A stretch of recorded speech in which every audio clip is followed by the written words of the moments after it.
Ya, cari posisi sesuai posisi rumah calon siswa. Oke, lanjut berdasarkan belum ketemu. Ini saya mau mencari toko hafilan.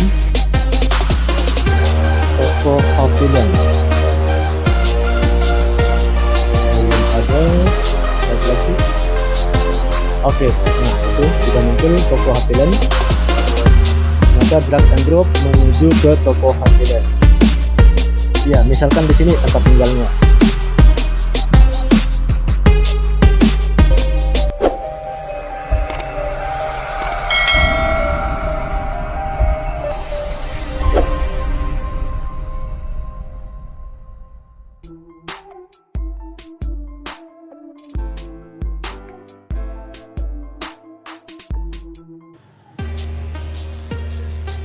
Selamat datang dan terima kasih kepada calon siswa SMA Provinsi Kalimantan Barat yang sedang mencari panduan demonstrasi cara mendaftar PPDB online pada website SMA secara online untuk Provinsi Kalimantan Barat. Pada video kali ini saya akan membahas tutorial demonstrasi secara lengkap mulai dari pembuatan akun sampai mengupload. Sebelumnya, pertama perlu diketahui bahwa proses tahapan pra-pendaftaran PPDB online SMA Kalbar akan dilaksanakan pada tanggal 2 sampai 13 Juni. Silakan diingat tanggal tersebut. Kemudian alamat website utama yang harus diakses oleh calon siswa adalah https://ppdb.dikbud.kalbar.prov.go.id. Pada video ini akan diberi demonstrasi bagaimana cara mendaftarkan akun. Untuk itu nanti calon siswa harus mempersiapkan NISN dan email yang aktif.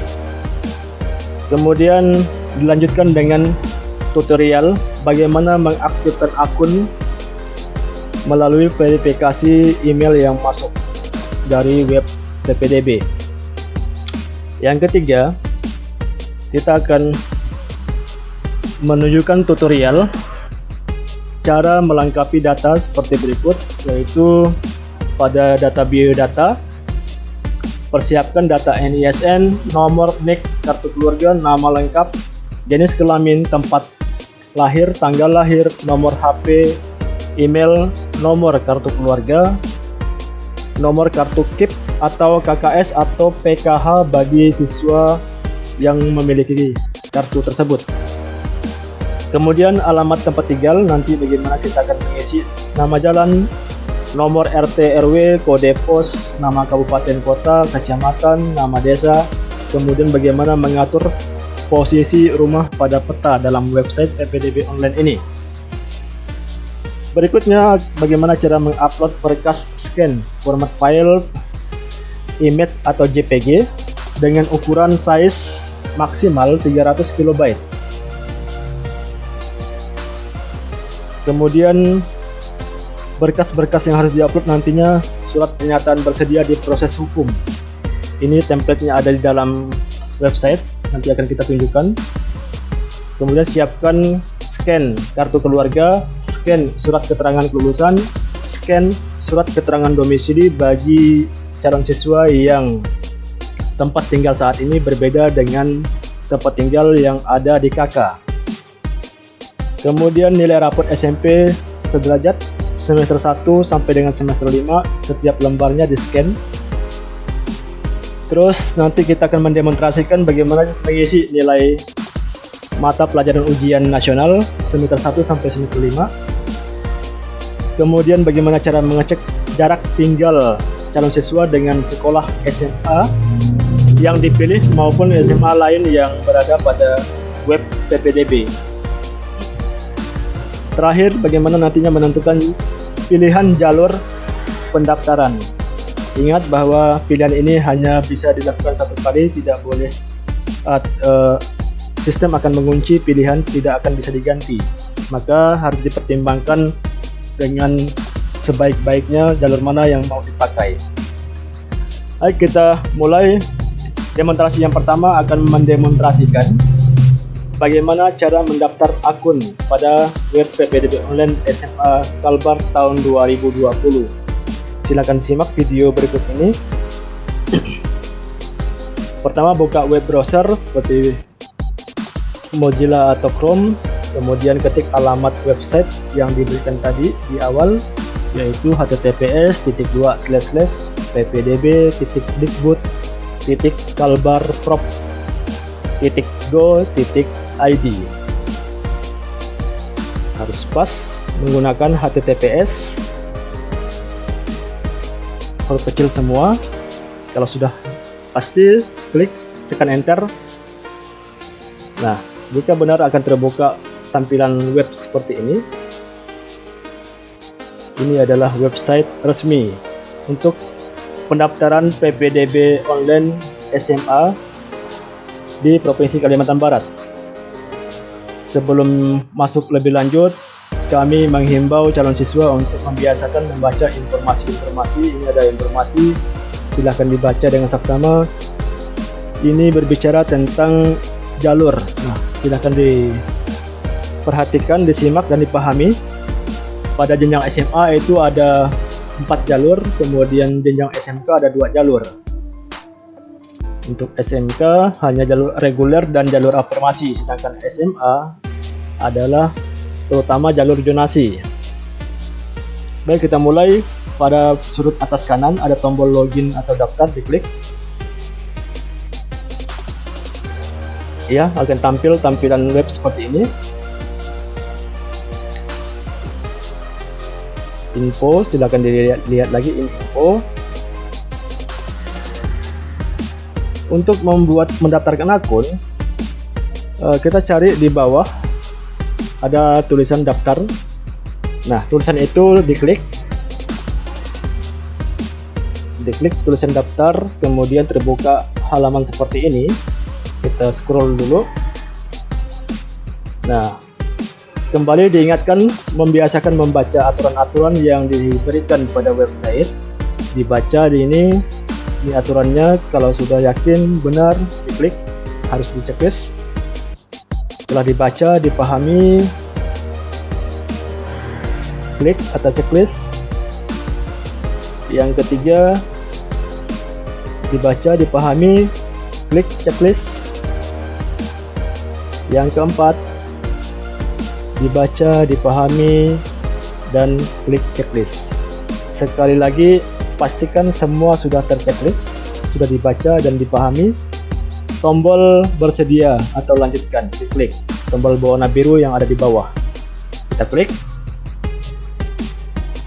Maka langkah selanjutnya untuk mendaftar, calon siswa harus mengisi nomor NISN, nomor induk siswa nasional.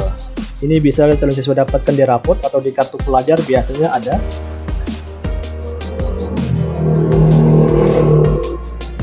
NISN ini dengan ciri khususnya dia berjumlah 10 digit. Kemudian isikan alamat email yang aktif. Email harus bisa dibuka nantinya untuk menerima link verifikasi pendaftaran PPDB. Kemudian ketikkan password yang akan dipakai untuk password login yang mudah diingat menurut calon siswa, silakan. Kemudian di sini ketik kembali password yang sudah diketik di atas tadi. Kemudian pilih jenjang sekolah. Di sini ada SMA dan ada SMK. Perhatikan benar-benar jangan sampai salah klik, karena ini tidak bisa dirubah lagi. Terakhir, lihat di situ ada tulisan keamanan, ada angka. Ketik sesuai angka yang muncul, yang tampil di atas itu berwarna hijau. Kalau sudah dipastikan sama, cek kembali NISN, alamat email, kemudian password, terus jenjang yang dipilih pastikan harus sudah benar, SMA atau SMK. Sekarang kita tutorialnya akan membahas tentang SMA. Kita klik SMA. Kalau sudah benar, tombol daftar diklik, maka akan muncul keterangan sukses. Silahkan klik OK. Berikutnya kita akan mendemonstrasikan yang kedua, bagaimana mengaktifkan akun. Setelah tadi mendaftar, sukses, berikutnya mengaktifkan akun dengan cara membuka email yang sudah diisi pada saat pendaftaran sebelumnya. Kita buka.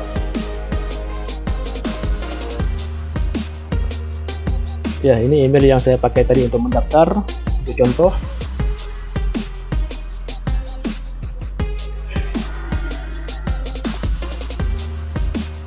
oke, masih loading. Baik, ini kita lihat pada saat uji coba yang saya lakukan di sini, saya tidak menemukan email untuk verifikasi. Ini kotak masuk, kita klik kotak masuk, tidak ada. Saya coba cari di spam juga tidak ada. Ini mungkin salah satu dari bug sistem. Semoga ada pihak dari panitia PPDB Dinas Pendidikan Provinsi Kalimantan Barat yang menyaksikan video ini. Perlu kami laporkan secara lisan di sini bahwa link verifikasi email tidak masuk, tidak sampai ke email pendaftar. Jadi karena itu saya cari video-video di YouTube yang sudah memunculkan link verifikasi seperti ini. Ini untuk contoh. Nah, jika ada masuk akan ada email dari PPDB Kalbar di dalam kotak masuk. Klik linknya, kemudian dibuka, terus perhatikan di situ ada NISN, kemudian di bawahnya ada tulisan berwarna biru, ada garis bawah, itu dinamakan link verifikasi. Diklik link verifikasi. Kalau sudah diklik, maka langkah untuk verifikasi akun sudah selesai. Berikutnya, setelah memverifikasi akun, tahap ketiga adalah melengkapi data. Nah, dalam proses melengkapi data ini yang banyak tahapannya, lumayan lama. Baik, kita mulai bagaimana cara melengkapi datanya. Silakan perhatikan. Kembali dibuka halaman login, kita anggap login kembali.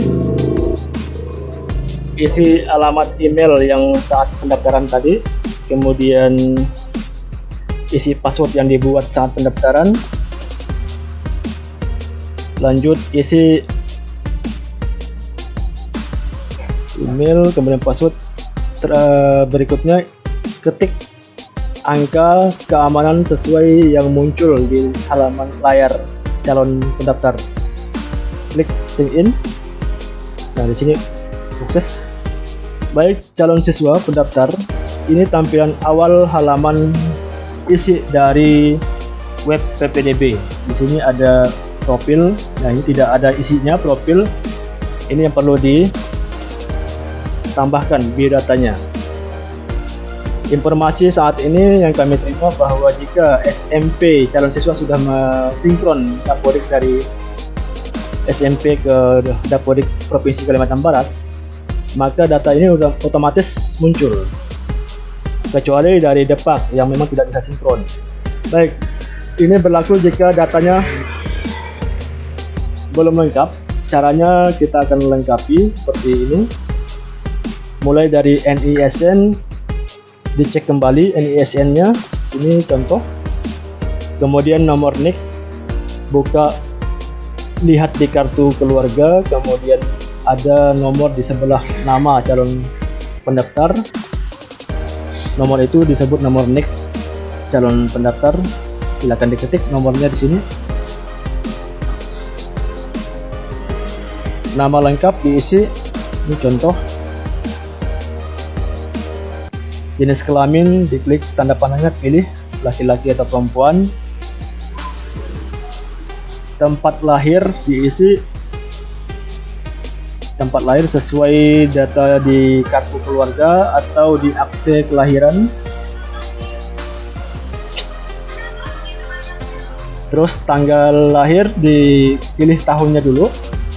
Geser sebelah kiri sebelah kanan, cari tahunnya. Misalkan ini tahunnya, setelah itu dicari bulan, diklik bulannya, misalkan Februari. Terus cari tanggal, misalkan tanggal 1, diklik. Nah, seperti itu hasilnya. nomor HP diisi. Setelah nomor HP diisi, kemudian ini tombol untuk mengubah password. Jika tidak mau diubah, kosongkan saja. Selanjutnya nomor KK, nomor kartu keluarga. Kalau di atas tadi nomor NIK, sekarang nomor kartu keluarga yang ada di bawah tulisan kartu keluarga. Pada kartu keluarga calon siswa di paling atas ada tulisan kartu keluarga, ada nomor di bawahnya. Nah, nomor itu yang diinput di sini. Terus calon siswa yang memiliki kartu KIP, isi nomornya di sini. Yang memiliki kartu PKH, isi nomornya di sini. Atau yang memiliki kartu KKS, isi nomornya di sini. Yang tidak perlu diisi. Kalau dianggap sudah, kita klik submit. Oke, pada tahap tutorial ini memang akan terjadi kesalahan error, terutama pada NISN yang dipakai tidak valid karena saya menggunakan NISN-nya nomor sembarang hanya untuk menunjukkan langkah-langkah saja. Nanti calon siswa diharapkan mengisi nomor NISN yang sesuai dengan yang dimiliki oleh calon siswa. Ini kita coba klik tombol cek. Apa kalau kasus calon siswa nantinya masih juga error, boleh diklik ceknya. Jika sudah terdaftar di valid, akan tidak muncul lagi kesalahan errornya. Ya, di tutorial ini pasti masih error karena tadi NISN-nya juga sembarang. Kemudian di sini ada perhatian, bidang NIK harus tepat 16 angka. Kita lihat kembali, berarti ini ada NIK. Kita lihat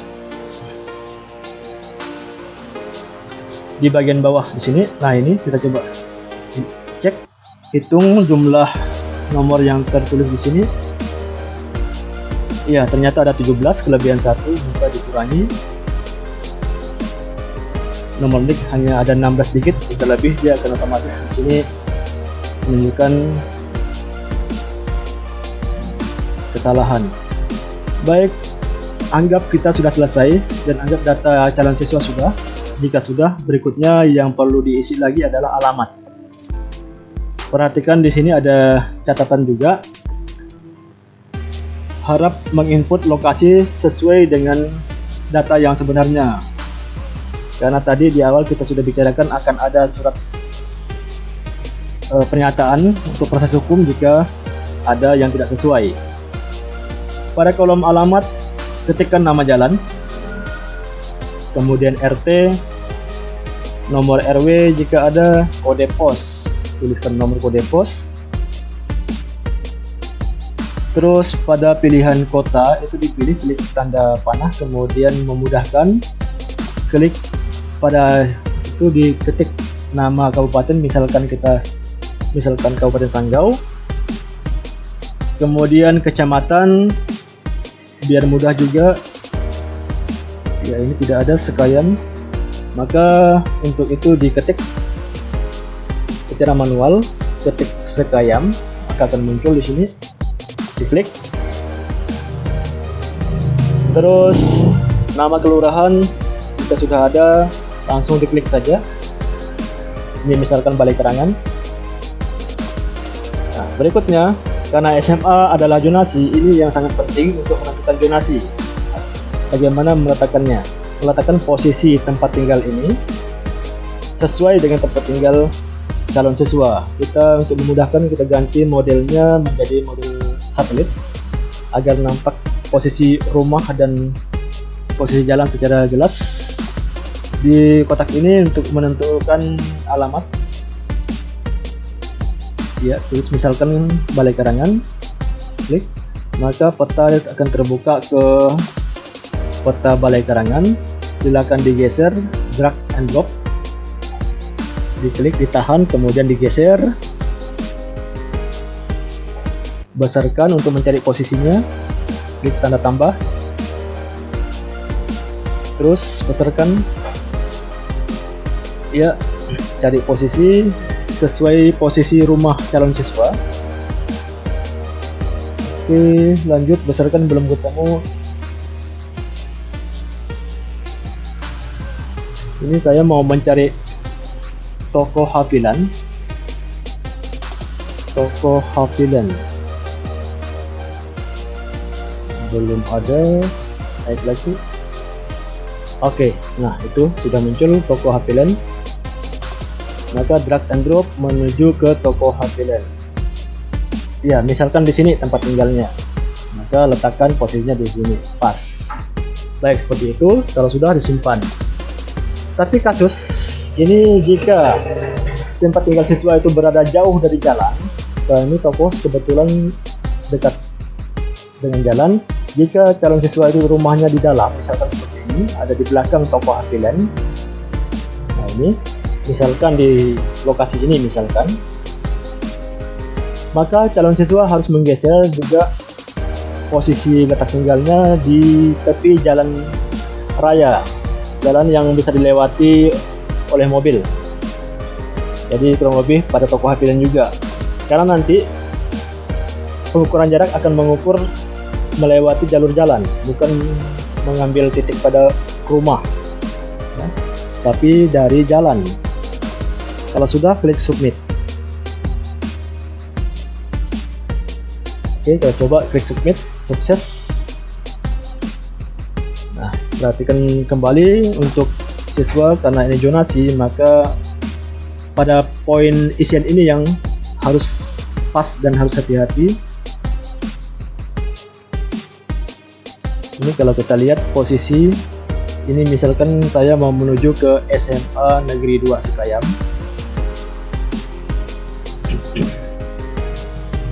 Ya. Nah, jarak pada jalan inilah nanti yang diukur oleh sistem PPDB ini, yang sudah disinkronkan dengan Google Map. Nah, sampai sini ini SMA 2 Sekayam. Kita perbesar. Untuk calon siswa yang berada di asrama misalkan, berarti nanti posisinya boleh ditempatkan di area SMA 2 Sekayam ini. Oke, seperti ini untuk menentukan letak posisi tempat tinggal pada peta satelit keperluan untuk mengukur jarak zonasi. Berikutnya menu berkas. Klik pada menu berkas. Setelah tadi biodata, alamat, sekarang berkas. Baik, di sini silakan dilihat. Di sini ada surat pernyataan bersedia di proses hukum jika data-data yang diberikan dalam biodata dan alamat ternyata salah. Makanya hati-hati mengisi data, harus sesuai dengan berkas yang asli. File yang di-upload nanti adalah image JPG, tidak lebih dari 300 KB. Ini templatenya warna biru, tulisan warna template. Ini diklik, akan mendownload otomatis surat pernyataannya. Lihat di bawah sebelah kiri, suratnya sudah terdownload. Kita klik, coba buka. Kita akan membuka template surat pernyataan bersedia di proses hukum jika data yang diinput dalam biodata PPDB ini ternyata dibuat salah untuk kepentingan tertentu misalnya.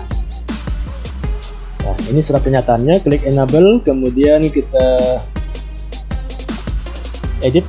Jadi calon siswa harus edit file ini, ketik, isikan nama, tempat tanggal lahir, agama, dan alamat. Misalkan di sini saya isi namanya. Kemudian isi tempat lahir, Balai Karangan. Kemudian tanggal lahir, ini misal contoh. Agama diisi. Kemudian alamat sesuai dengan alamat yang diisi pada menu biodata tadi, menu alamat tadi. Terus turunkan ke bawah, itu ada tempat membuat pernyataan. Ini kita pakai nama kecamatan, kemudian tanggal pembuatan, misalkan 2 Juni, terus nama calon siswa. Perhatikan di sini ada harus menggunakan materai 6000 nantinya. Maksudnya nanti setelah di print harus dipasang materai 6000. Untuk print, klik file, klik print. Ya, ini pilih printernya yang aktif sesuai dengan spek komputer calon siswa. Halaman 1, halaman 2. Ya, surat pernyataan ini setelah di print, di tanda tangan, ditempel materai tanda tangan, kemudian di scan bentuk JPG, kemudian di-upload di sini. Maksimal filenya itu ukurannya 300 KB.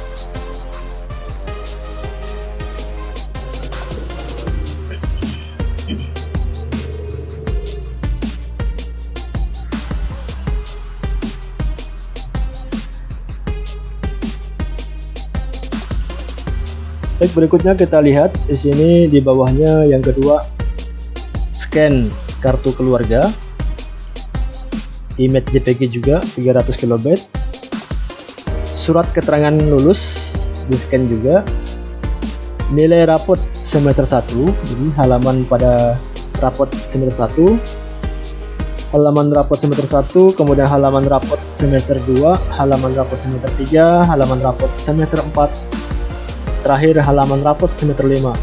Masing-masing halaman di scan. Kemudian surat keterangan domisili. Di sini kita perhatikan dulu NB-nya di bawah ini. Makanya calon siswa harus membiasakan membaca. Di NB catatan di bawah tertulis bahwa yang punya tanda bintang dan tidak tanda bintang pada domisili, pada tanda bintang itu harus diisi, harus di-upload. Tapi yang tidak memiliki tanda bintang boleh tidak di-upload. Nah, ini kan dalam kasus kalau alamat siswa sesuai data kartu keluarga, jadi tidak perlu mengupload domisili. Jika berbeda, perlu membuat domisili dari keterangan desa atau kecamatan, maka harus di-upload. Contoh cara mengupload, pilih berkas. Nah, di sini kita untuk contoh, ini berkasnya tidak sesuai tapi menunjukkan caranya.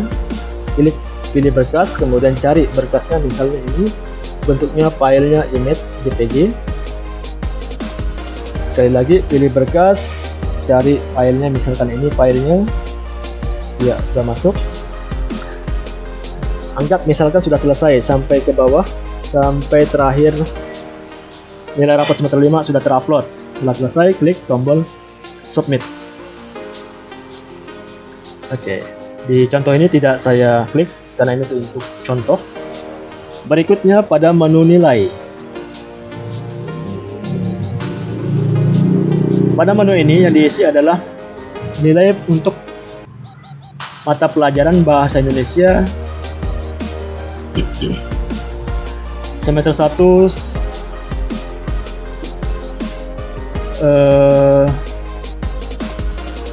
misalkan 55, misalkan bahasa Inggris 66, matematika 56, IPA 66.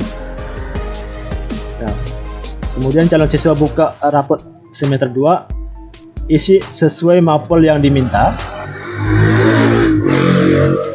Buka halaman rapot semester 3, isi nilai sesuai data yang diminta sampai semester 5. Jadi anggap calon siswa sudah mengisi ini, maka jangan lupa di bawah klik tombol submit untuk menyimpan. Baik, selesai. Misalkan lanjut menu berikutnya, jarak. Pada menu jarak ini adalah fasilitas untuk mengecek, hanya untuk mengecek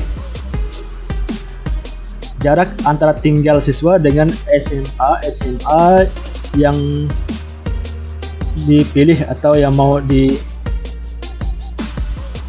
daftar. Misalkan ini kita buka SMA Negeri 2 Sekayan. Nah, nampak di situ sudah terlihat di kotak hijau jaraknya adalah 7,3 km. Ini diukur dari tempat asal yang kita tempati posisi di peta tadi, pada alamat.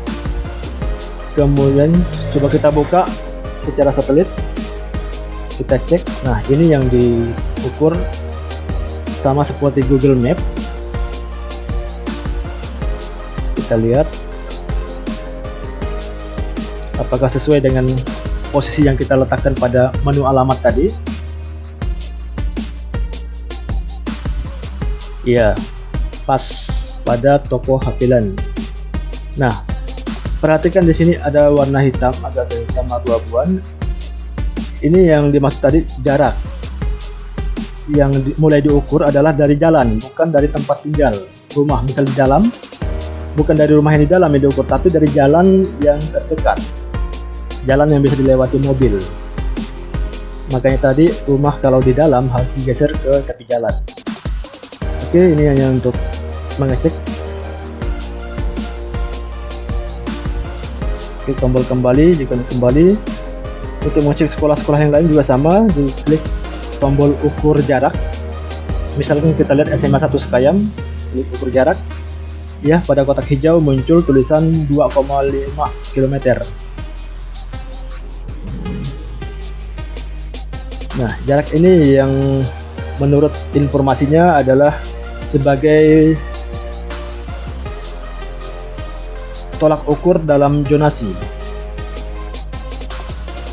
Oke.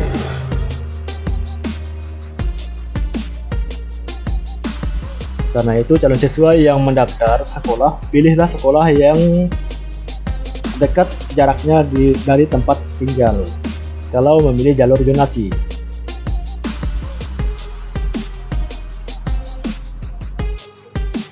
Baik, di sini di bawah ada perhatian. Ini hanya informasi, silakan juga dibaca, dipahami.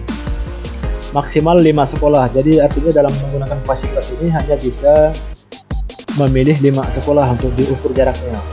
Tidak bisa lebih. 1, 2, 3, 4, 5. Jadi hanya 5 yang bisa dibuka jaraknya. Baik, setelah jarak, terakhir adalah menu pendaftaran. Nah, di sini juga sangat riskan.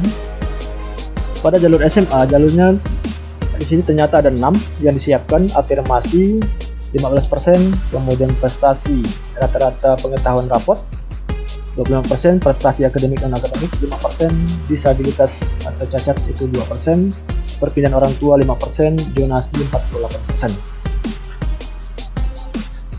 Jadi pastikan calon siswa memilih salah satu pilihan itu dengan pertimbangan yang sudah final sebaik-baiknya, karena nantinya fasilitas ini tidak bisa dirubah lagi. Setelah dipilih simpan daftar, klik tombol daftar, maka pilihan itu sudah terkunci, tidak bisa diganti. Baik, itu isian-isian yang wajib diisi pada saat pendaftaran. Di sini klik untuk melihat ini foto kalau mau diganti. Kita coba mengganti foto, ada tombol pilih di sini. Klik tombol pilihnya, kemudian cari foto. Misalkan fotonya saya pakai foto ini. Ya, muncul. Hanya jangan lupa di bawahnya disimpan. Diklik submit. Di sini saya tidak simpan. Oke, kita cek kalau tidak disimpan.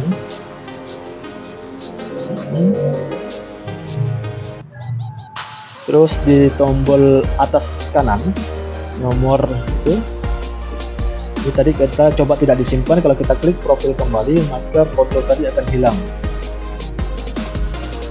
Kita lihat, ya akan hilang karena tidak disimpan.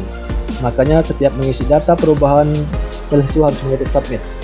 Untuk sign out, keluar, klik sign out.